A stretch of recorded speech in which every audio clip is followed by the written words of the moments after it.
Yanzu muna wani lokaci ne ko a wannan rayuwa na ana jiran mutanen kirki ko mutumin kirki ya yi kuskure domin a zo a yada duniya cewar shi mutumin banza ne. Wasu mutanen a cikin rayuwarka tamkar cuta suke a jikinka, fitarsu a rayuwarka shine samun lafiyarka ko hakan shi zai sa ka rayu. Wasu mutanen kuma a rayuwarka tamkar leman zaƙi suke, duk yanda ka kai ga matse shi, duk yanda ka kai da takure shi, babu abin da zai baka sai leman zaƙi, babu abin da zai baka sai ruwa mai zaƙi. To ka sani a rayuwa akwai mutanen da duk ranar da ka rasa su tabbas za ka yi da ka sani. A rayuwa ka kasance wanda yake mutumin kirki mai aikata alkhairi, ka siffanta tamkar ruwan sama wanda duk inda ka sauka ni'ima ce ke sauka, duk inda ka sauka rahama ce ke sauka. Assalamu alaikum.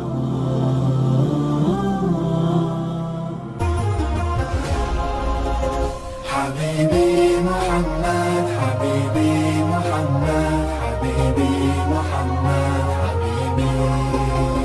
حبيبي محمد حبيبي محمد حبيبي محمد